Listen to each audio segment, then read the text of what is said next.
Abra sua Bíblia no Evangelho segundo Mateus. Evangelho segundo Mateus, no capítulo de número 17. Evangelho segundo escreveu Mateus, no capítulo de número 17. E o Senhor, Ele vai continuar falando aos nossos corações. Porque como nós dissemos, o Senhor, Ele fala conosco em todos os momentos. Ele fala conosco na ministração dos louvores, Ele fala conosco na abertura, Ele fala na ministração do ofertório, até mesmo durante os avisos da agenda da semana, o Senhor fala conosco. E Ele está falando com a minha vida e com a sua vida.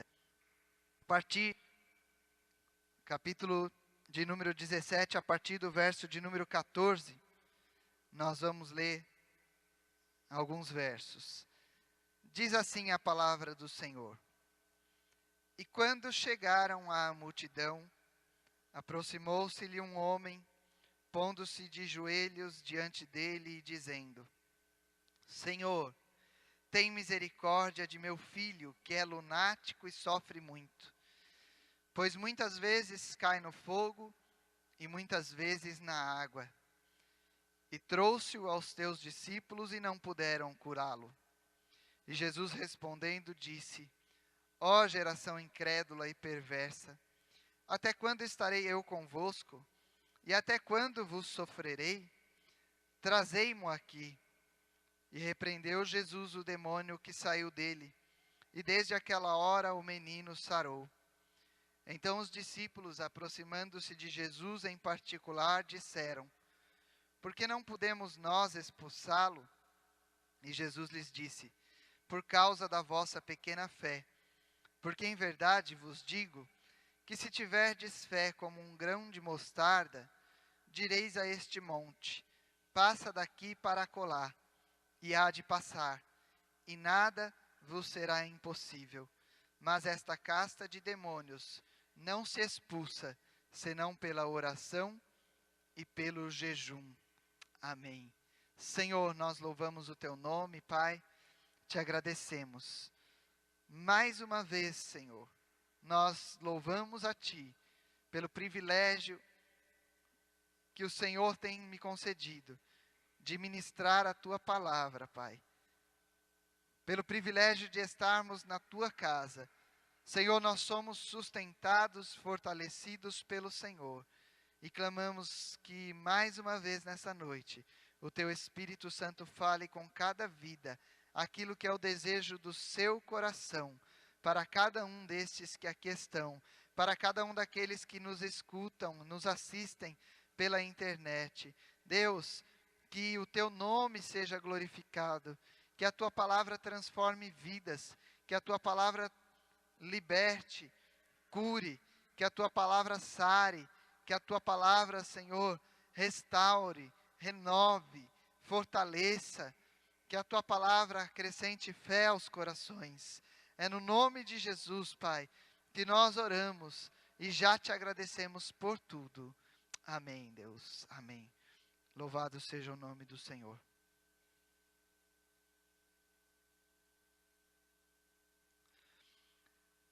Todas estas passagens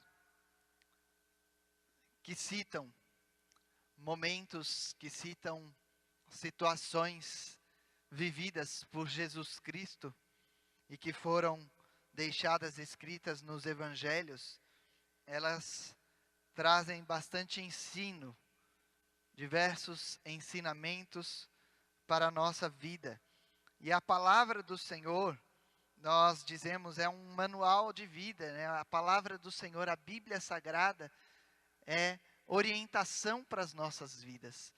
E não diferente, esta passagem que nós acabamos de ler, que na minha versão da Bíblia diz, tem como título A Cura de um Lunático, ela nos traz diversos ensinamentos.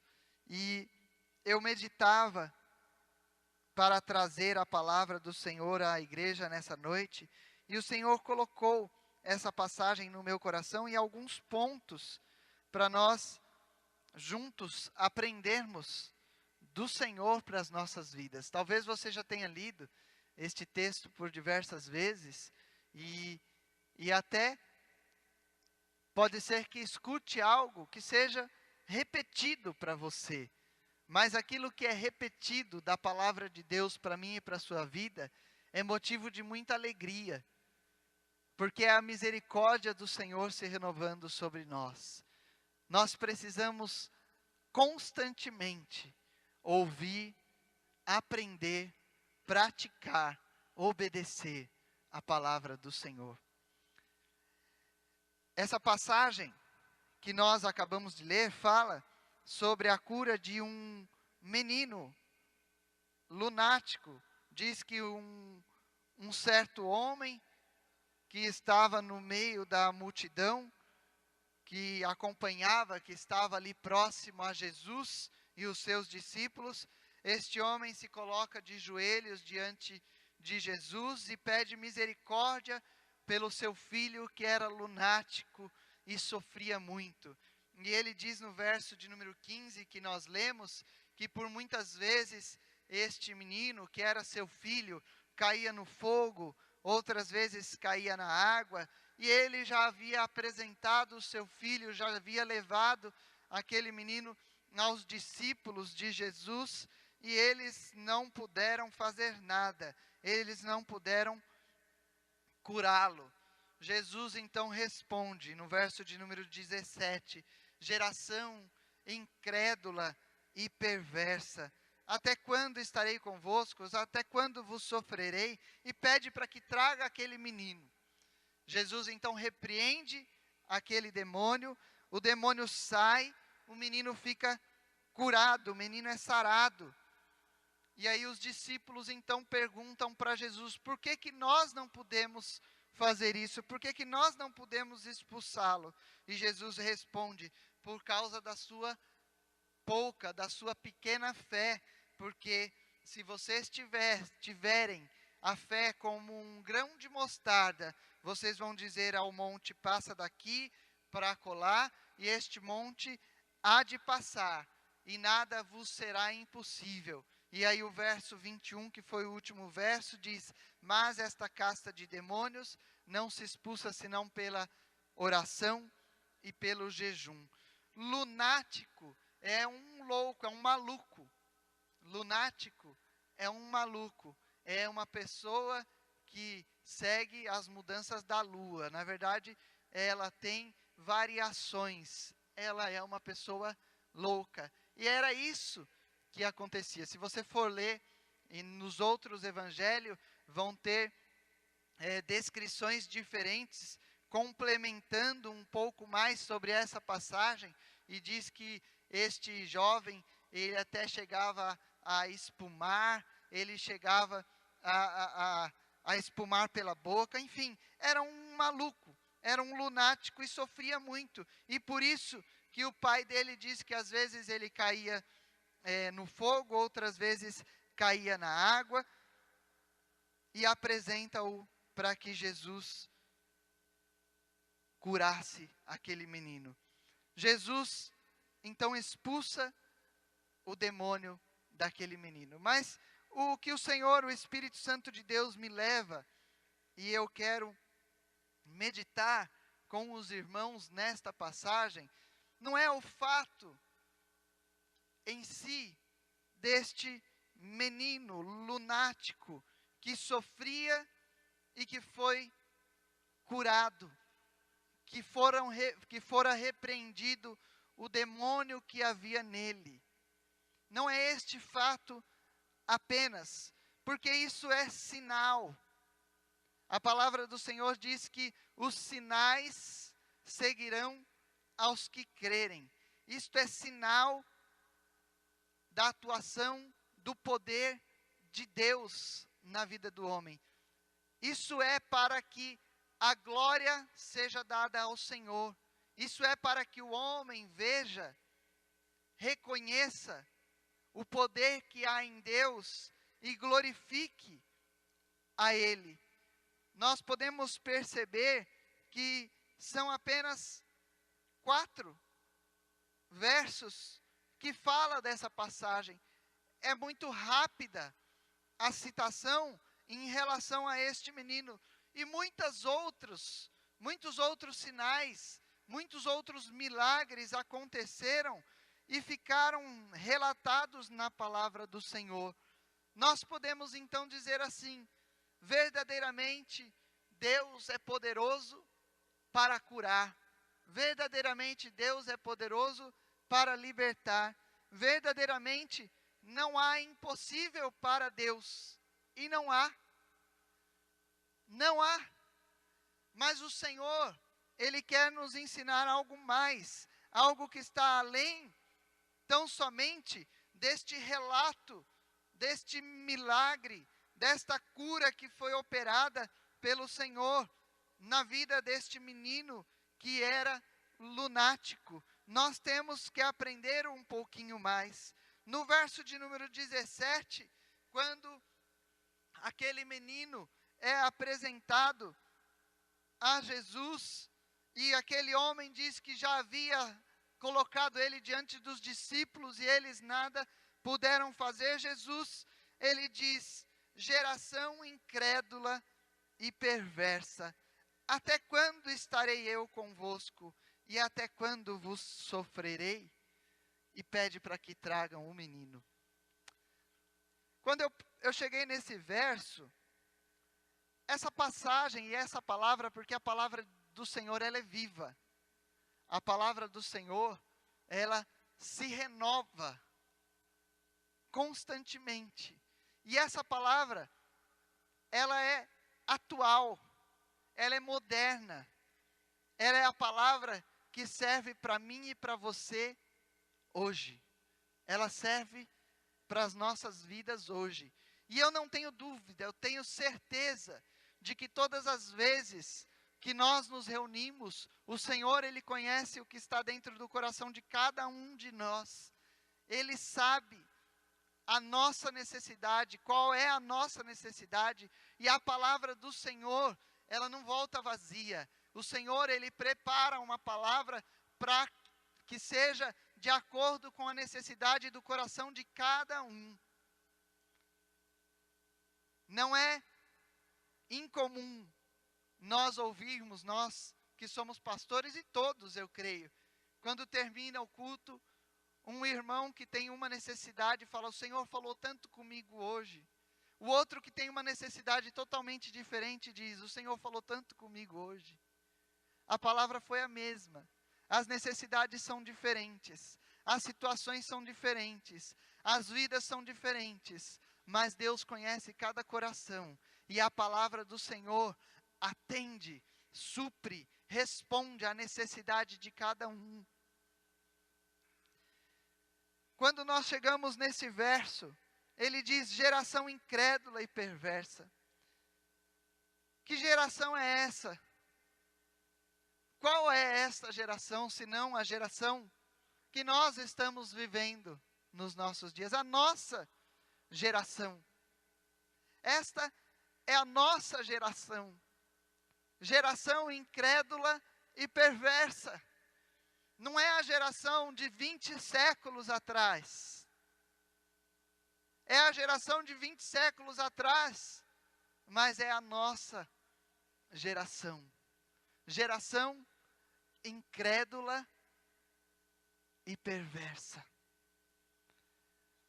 Muitas vezes, quando nós citamos algo e nós nos referimos a situações que nós vemos acontecendo nos nossos dias, pode dar uma falsa impressão, pode transmitir com um significado diferente, ou pode alguém entender com um significado diferente. Mas a verdade, meus irmãos, é que quando nos altares, nos púlpitos, é pregado uma palavra verdadeira e genuína, confronta os corações, confronta as vidas, e muitos, grande parte, a maior parte não fica satisfeito e corre, se afasta. Por isso que muitos têm negado o nome do Senhor, por isso que muitos têm negado o Evangelho de Cristo, por isso que em muitos lugares as cadeiras estão vazias, porque quando se fala, se prega a verdade da palavra do Senhor, isto confronta os corações. Nós, eu e você, somos confrontados com a nossa forma de viver, com a nossa forma de agir, com aquilo que nós dizemos que cremos, mas não vivemos. Isso faz com que nos afastemos da presença do Senhor. Essa é a geração que nós estamos vivendo. A última geração, denominada pelos estudiosos, eu não sei quem que é que define isso, mas é chamada da geração Z. São os jovens dos nossos dias. Esta geração Z é a geração conectada. São aqueles que já nasceram com a tecnologia. Eles não sabem o que é uma vida sem computador, sem telefone, sem smartphone, sem tablet. Esta é a última geração, a geração Z. Daqui a pouco vai surgir outra. Há mais ou menos assim de 15 a 20 anos surge outro nome. Mas quando nós vamos analisar e ler um pouquinho, e tem muita coisa falando sobre isso, algumas características dessa chamada geração Z são imediatistas. Precisa que as coisas aconteçam tudo em alta velocidade. Essa é a geração chamada geração Z, imediatistas. Esta geração é uma geração narcisista. É a geração dos selfies. De postar foto aqui, ali, de um ângulo, de outro. É uma geração narcisista. Isso não é nenhum tom de acusação com ninguém. Eu estou apenas falando de algo que, se você colocar lá no Google, geração Z, você vai ver dezenas, centenas de artigos escritos, isso que eu estou falando aqui.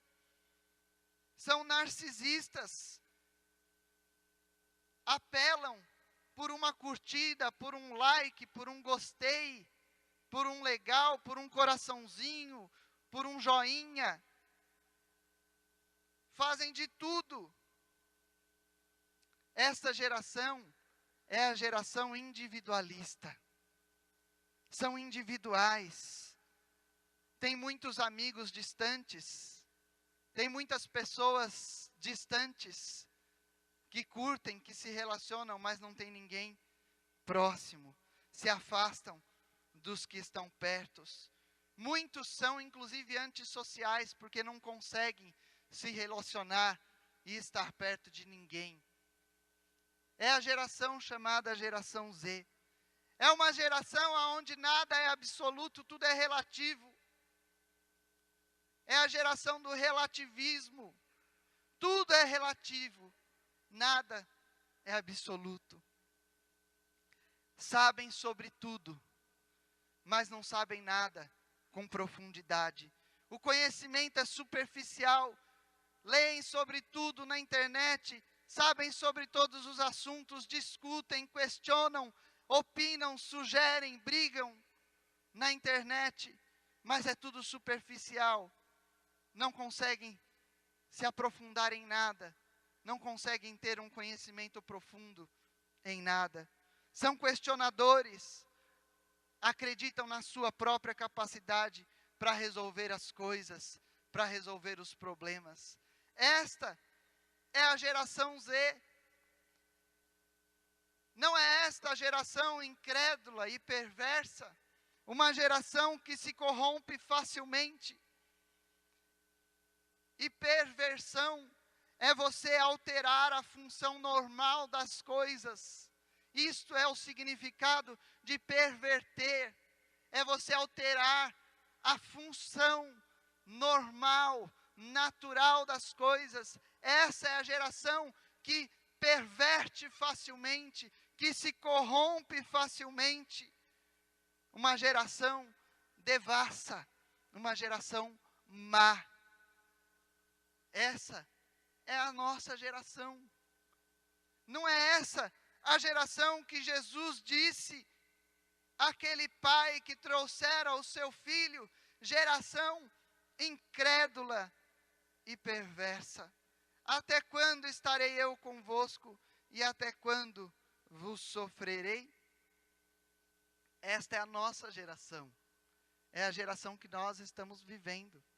São os nossos dias. São dias difíceis. São dias difíceis, mas são dias que já estavam e estão relatados na palavra do Senhor, que viriam, aonde o amor se esfriaria. Estes são os dias em que nós vivemos. Mas quando nós abrimos a palavra do Senhor no livro de Hebreus, no capítulo de número 11, e você, se quiser, pode abrir, se não quiser, você sabe de cor o capítulo 11, verso 1.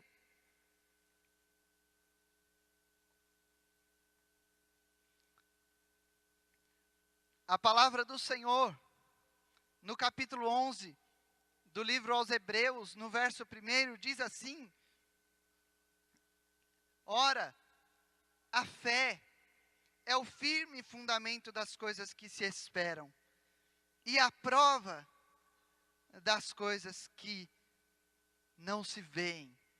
A fé é o firme fundamento das coisas que se esperam. E a prova, a certeza, em algumas traduções diz, das coisas que não se veem. Fundamento, estar fundamentado. Estar fundamentado é ter reivindicação da propriedade, daquilo que ainda não se tem. Isso é o fundamento. Eu estou fundamentado, eu estou sob a reivindicação de propriedade. Isto é fundamento. Fundamento de fé é você estar fundamentado na propriedade de algo que você ainda não vê. É você ter convicção de aquilo já é seu. Aquilo já é seu. Já é de sua propriedade. Mesmo que você ainda não tenha em suas mãos, mesmo que você ainda não veja, aquilo já é seu. A fé é isso, é uma firme convicção, é um firme fundamento das coisas que se esperam, mas ainda não se veem. E o que são essas coisas? O que são as coisas que nós esperamos e que não vemos e que ficou relatado no livro aos Hebreus? É fé em quê?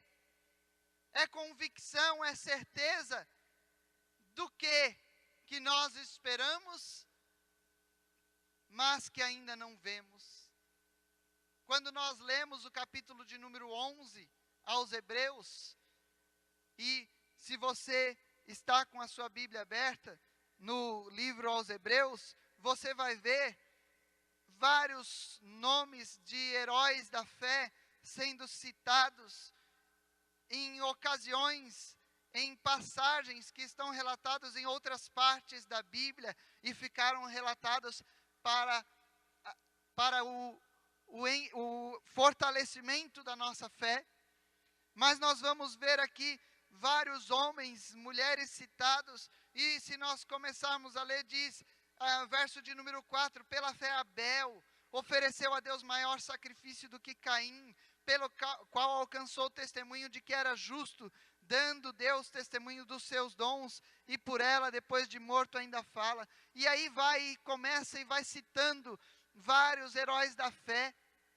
Mas quando nós olhamos o que ficou escrito não foram exemplos de homens que tiveram fé para conquistar coisas.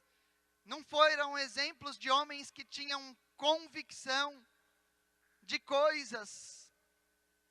Estes relatos que foram deixados nos mostra que estes homens, estas mulheres tinham convicção de uma promessa eterna, uma promessa de vida eterna. Fala das promessas de Deus, mas nós vemos aqui relatado, inclusive no verso de número 13, olha o que diz no verso de número 13: todos estes morreram na fé, sem terem recebido as promessas de coisas terrenas, mas vendo-as de longe, crendo nelas e abraçando-as,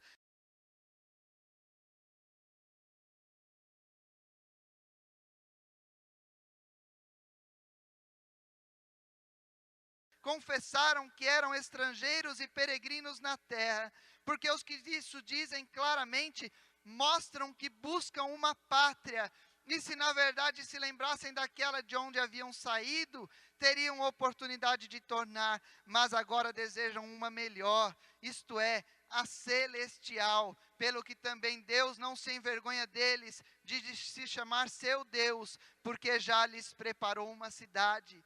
As promessas eternas, muitos deles morreram e não receberam. As promessas terrenas, muitos deles morreram e não receberam. Mas eles continuaram olhando para aquela que é a promessa eterna, que é uma vida eterna, a pátria celestial, que diz aqui, já está preparada. Que promessas são essas que nós esperamos e não vêm? As promessas de Deus para as nossas vidas, mas são promessas terrenas. E o desejo do meu coração nessa noite é que o Espírito Santo de Deus, através dessa palavra, acrescente um pouco de fé aos nossos corações. Esse é o desejo do meu coração, que o Espírito Santo, através dessa palavra, coloque um pouco mais de fé no seu coração. São tantas lutas, são momentos tão difíceis, é uma geração incrédula, uma geração perversa. Mas o Senhor pode acrescentar fé aos nossos corações, para continuarmos confiando e esperando nas promessas, não terrenas, mas eternas. Muitos lugares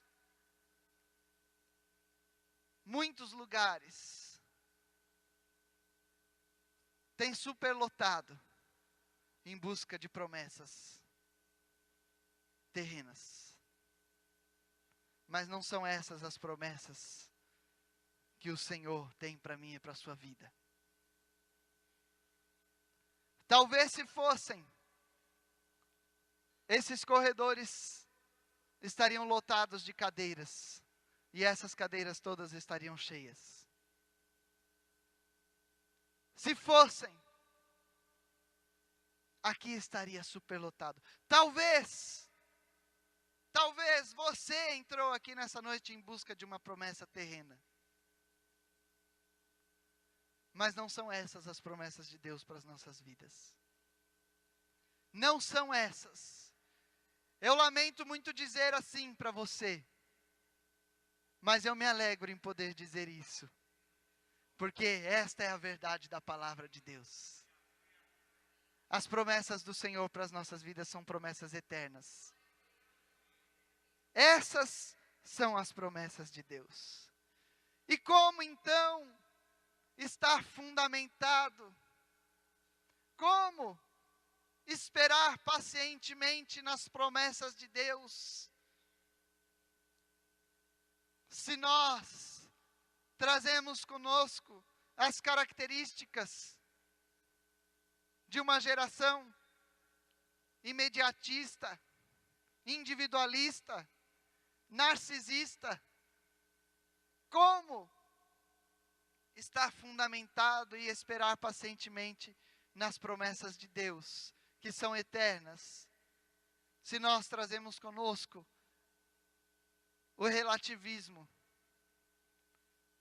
A verdade do Senhor, a palavra do Senhor não é relativa, é absoluta, ela é verdade, nela não há mentira, nela não há variação, nela não há dúvida. Então, como ser relativista e continuar e estar fundamentado, ter fé nas promessas do Senhor? Fácil é, quando nós vivemos numa geração imediatista, entrarmos às 7 horas da noite e sairmos às 8, com a bênção na mão, com a chave da vitória no nosso bolso.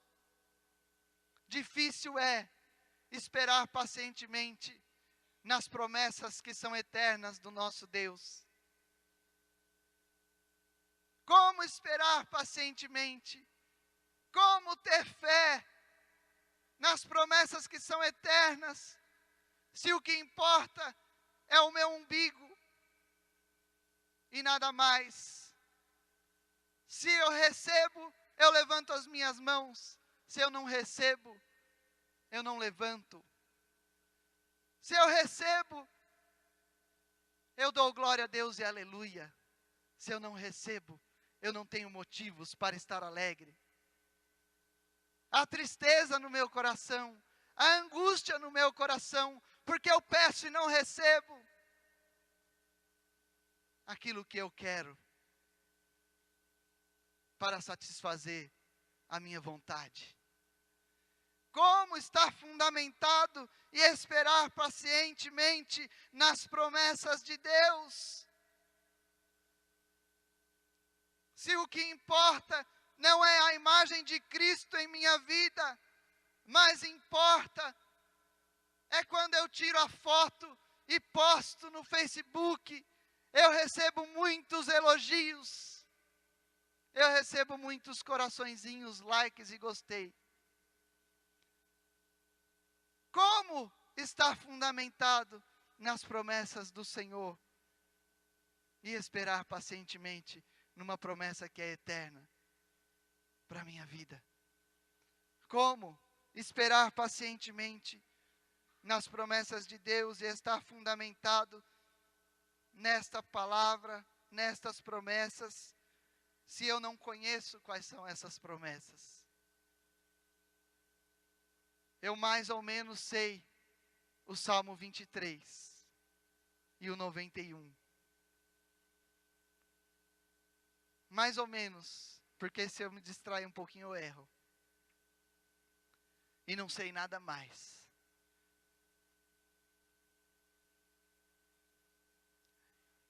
Eu sei apenas que Davi foi um rei. Eu sei que Moisés tirou o povo do Egito por causa da novela, não por causa da Bíblia. É só isso que eu sei. Como estar fundamentado e esperar pacientemente nas promessas de Deus, sem conhecê-las profundamente. Esta é a geração incrédula e perversa. É tudo superficial. Eu não conheço, mas eu discuto na internet. Como estar fundamentado nas promessas de Deus? Como confiar em Deus se eu acho que sou capaz de resolver os meus problemas sozinhos? Como confiar que Deus tem o melhor para a minha vida e as promessas de Deus que são eternas para a minha vida é que conduzem à salvação e à libertação da minha alma? Se eu posso me virar sozinho, se eu sei o que faço, se eu sou dono da verdade, como estar fundamentado na verdade que liberta? Confiar em Deus, que Ele tem o melhor para a minha vida. Como confiar nas verdades eternas de Deus quando nós mudamos a verdade em mentira? Abra sua Bíblia no livro de Romanos, no capítulo 1, a partir do verso de número 20. Olha o que diz nessa passagem.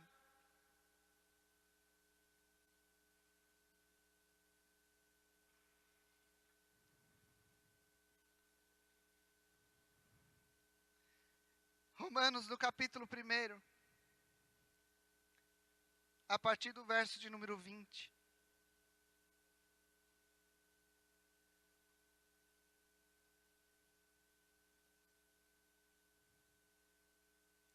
Diz assim: porque as suas coisas invisíveis, desde a criação do mundo, tanto o seu eterno poder como a sua divindade se entendem, e claramente se veem pelas coisas que estão criadas, para que eles fiquem inexcusáveis.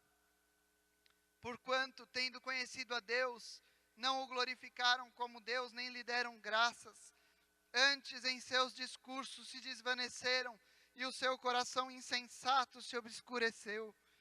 Dizendo-se sábios, tornaram-se loucos, e mudaram a glória do Deus incorruptível, em semelhança da imagem de homem corruptível, e de aves, e de quadrúpedes, e de répteis. Por isso também Deus os entregou às concupiscências de seus corações, à imundícia, para desonrarem seus corpos entre si, pois mudaram a verdade de Deus em mentira, e honraram e serviram mais a criatura do que o Criador, que é bendito eternamente. Amém. Esta é a geração que nós vivemos. Os homens têm mudado a verdade de Deus em mentira. Têm honrado mais, têm servido mais a criatura do que o Criador.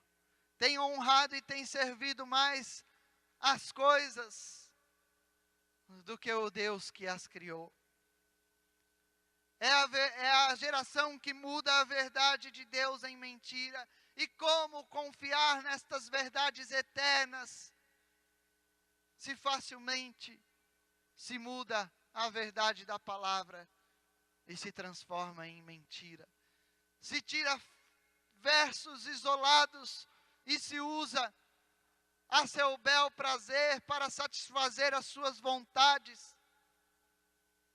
E por desconhecimento, muitos têm sido enganados, muitos têm sido confundidos, muitos têm sido levados à morte e à destruição.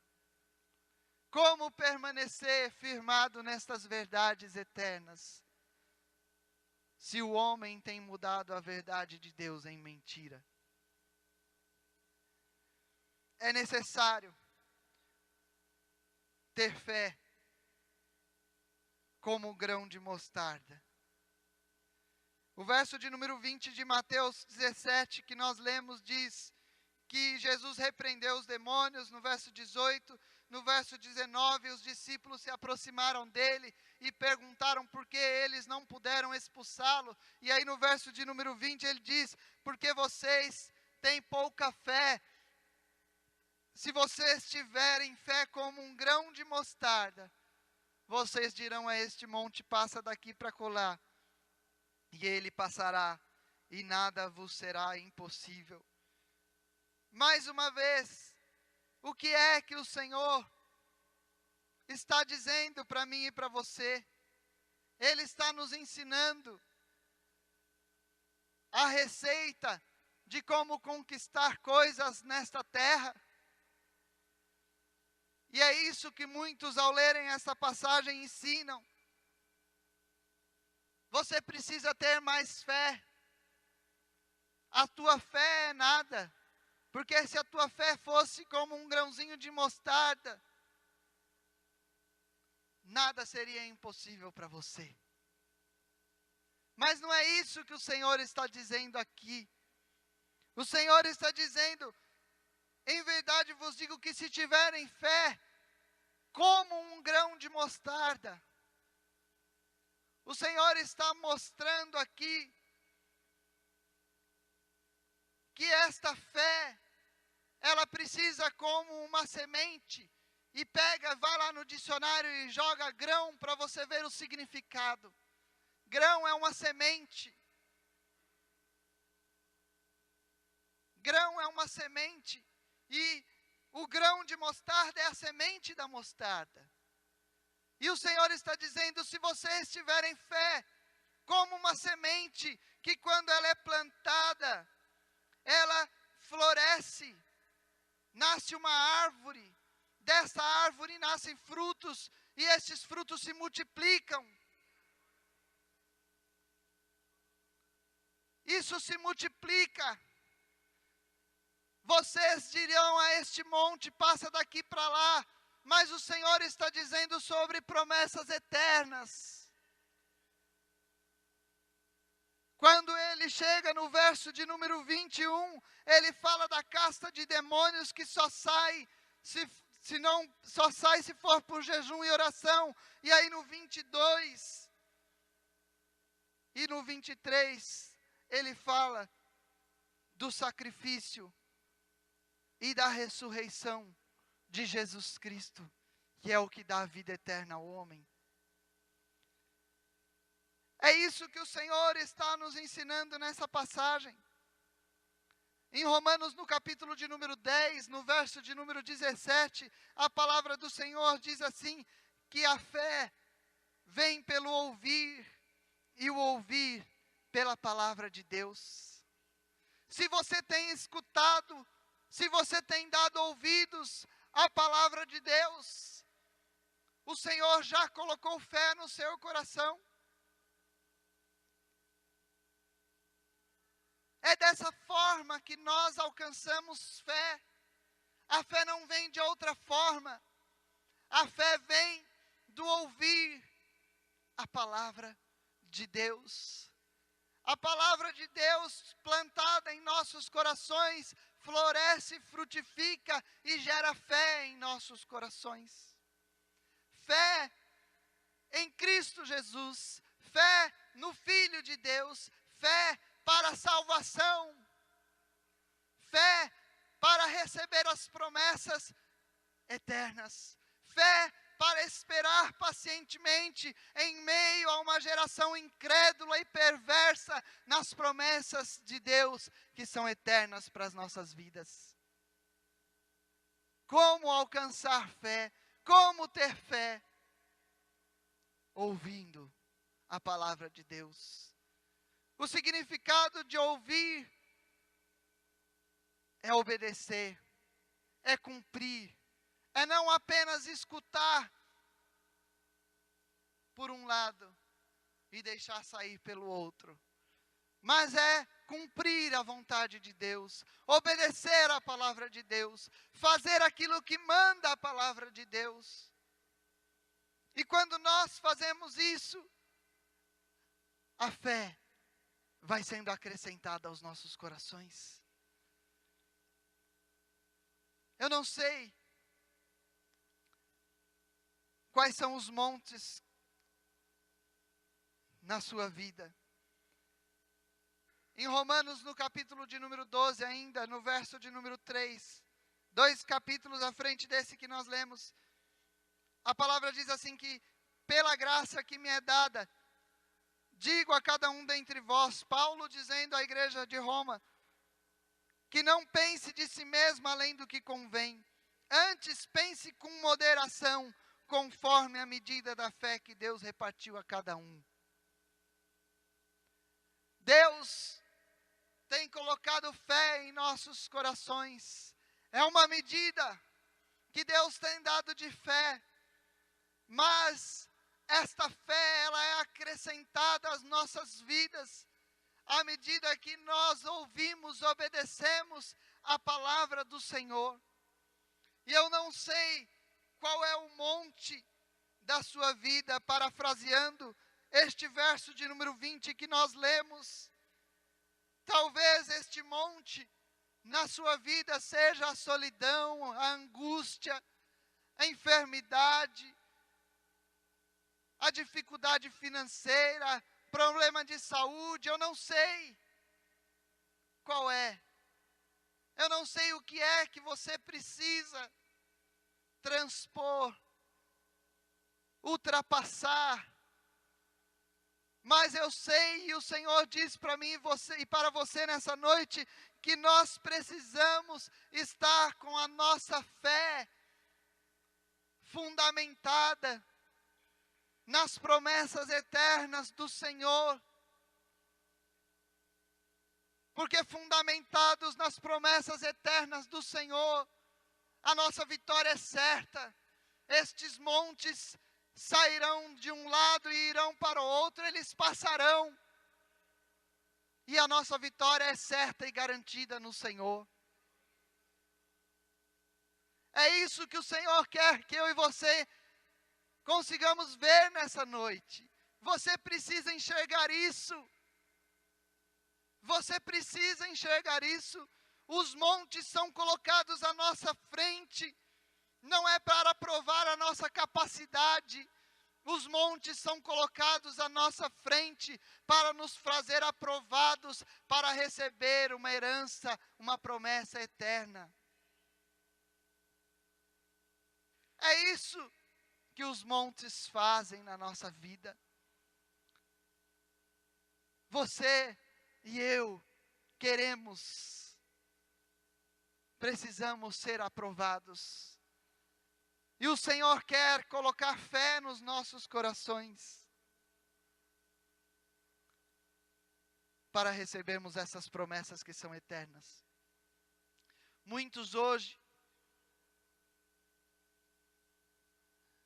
buscam por milagres, buscam por respostas, e a fé é baseada em receber coisas, em receber milagres, em ver as coisas terrenas, materiais na sua vida acontecendo. E eu quero fazer uma ressalva, porque muitas vezes, quando nos escutam dizer dessa forma, alguns pensam assim, mas então é pecado almejar, desejar? É pecado ter as coisas? Não, não é pecado. Não é pecado. Você pode almejar, você pode desejar, você pode trabalhar,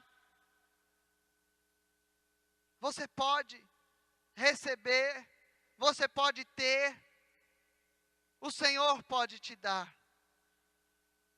Mas nada disso tem proveito e nada disso adianta se você tiver tudo isso e esquecer a verdade das promessas eternas para a sua vida. Nada disso tem valor. Tudo isso a traça e a ferrugem corroem. Nada disso permanece eternamente. Tudo isso perece. Tudo isso se acaba. Isso é para ser aproveitado nessa terra. Nós não podemos trocar as promessas eternas por nada disso. Você não pode trocar as promessas eternas de Deus por promessa nenhuma terrena. A fé que o Senhor tem colocado nos nossos corações é fé para alcançarmos a pátria celestial, as moradas que Ele já preparou para nós, uma vida eterna com Cristo. E se você não sente esse desejo, se você não sente esta alegria, se você não tem este desejo no seu coração, se quando você escuta isso, ao invés de você se alegrar, você fica triste, você precisa receber Cristo na sua vida. Você precisa de uma transformação na sua vida. Porque nós não estamos aqui por outro motivo. Nós estamos aqui por isso, porque Cristo nos resgatou, porque Cristo nos comprou com o seu sangue para uma vida eterna, em um corpo glorioso transformado. Isso é que tem que alegrar o meu e o seu coração. Muitas vezes nós até precisamos ouvir, como ouvimos nessa noite, o ministro de louvor dizer: parece que não há alegria, bata palma, cante mais forte. Mas essa alegria tem que existir, independente de qualquer coisa nas nossas vidas, porque nós já temos uma promessa eterna.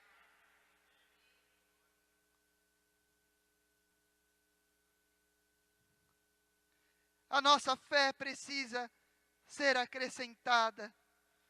A nossa fé precisa ser como uma semente que, quando ela é plantada, ela se transforma em uma árvore, frutifica e multiplica.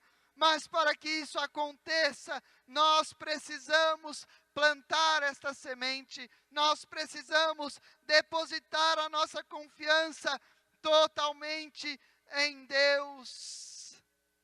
Nós não podemos depositar a nossa confiança nas coisas, nas pessoas deste mundo. Nós precisamos depositar a nossa confiança em Deus, porque são promessas eternas, e promessa eterna ninguém pode nos dar, só o Senhor tem para mim e para a sua vida. Só o Senhor tem para mim e para a sua vida. Romanos, no capítulo 1, verso 17, diz: porque nele se descobre a justiça de Deus de fé em fé, como está escrito: mas o justo viverá pela fé. É no Evangelho de Cristo, é no Evangelho para a salvação, no Evangelho de Cristo se descobre a justiça de Deus de fé em fé, porque o justo viverá pela fé. O justo viverá pela fé. O Senhor quer acrescentar fé no meu e no seu coração nessa noite. Não fique triste. Não saia daqui triste. Não saia daqui angustiado nessa noite. Não saia daqui abatido nessa noite. Não saia daqui amargurado. Não saia daqui preocupado nessa noite. Em nome de Jesus, não saia. Ah, por quê, pastor? É uma profecia, os problemas estão resolvidos, o Senhor está mostrando. Sim, é uma profecia, o Senhor está mostrando. Ele tem promessa eterna para a sua vida. E isso nos basta. Isso te basta. Os problemas vão vir e vão passar, as dificuldades vão vir e vai passar, o momento de abundância virá e vai passar, o momento de dificuldade, de escassez virá e vai passar, mas a promessa do Senhor, que é eterna, essa jamais passará, ela é eterna, e é isso que o Senhor tem para mim e para a sua vida. Saia daqui feliz nessa noite. Saia daqui pulando, saltando de alegria nessa noite. Você tem tudo o que você precisa. Não te falta mais nada. Não te falta mais nada. Você tem tudo o que você precisa.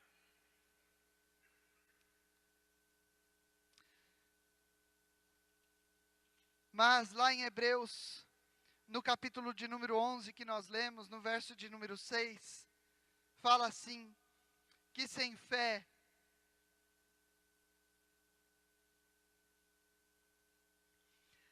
é impossível agradar-lhe, porque é necessário que aquele que se aproxima de Deus creia que Ele existe e que é galardoador dos que o buscam. Sem fé é impossível agradar a Deus. Sem fé é impossível agradar a Deus. Pode vir, Vitória. O que agrada a Deus é a nossa fé em quem Ele é. O que agrada a Deus é a nossa fé no que o Senhor já fez por mim e por você. É isso que agrada a Deus. É isso que agrada a Deus. Sem fé é impossível agradar-lhe. Mas diz assim: é necessário que aquele que se aproxima de Deus, primeiro, creia que Ele existe. Creia que Ele existe. E eu não preciso repetir isso mais. Deus é real. Deus é verdade. Deus existe. Deus está aqui. Deus é eterno. É o princípio, é o fim, o alfa e o ômega. Ele é tudo. Ele é onipotente, onipresente, onisciente. Ele é todo poderoso. Sem Ele, nada do que existe existiria. Deus é tudo. É necessário que aquele que se aproxima dele creia que ele existe. E também que ele é galardoador dos que o buscam. Ele é galardoador. Sabe o que significa isso? A recompensa vem dele. Vem dele a recompensa pela fé no meu e no seu coração. E a recompensa é a vida eterna. 1 João, capítulo de número 2, no verso 24 e 25 está escrito: portanto, o que desde o princípio ouvistes, permaneça em vós. Se em vós permanecer o que desde o princípio ouvistes, também permanecereis no Filho e no Pai. E esta é a promessa que Ele nos fez: a vida eterna. Esta é a promessa que Ele nos fez: a vida eterna. É a palavra de Deus para mim e para a sua vida. Ele é galardoador. Sem fé,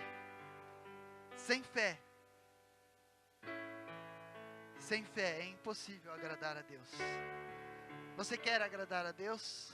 Creia que em suas mãos estão todas as coisas. Ele domina sobre tudo.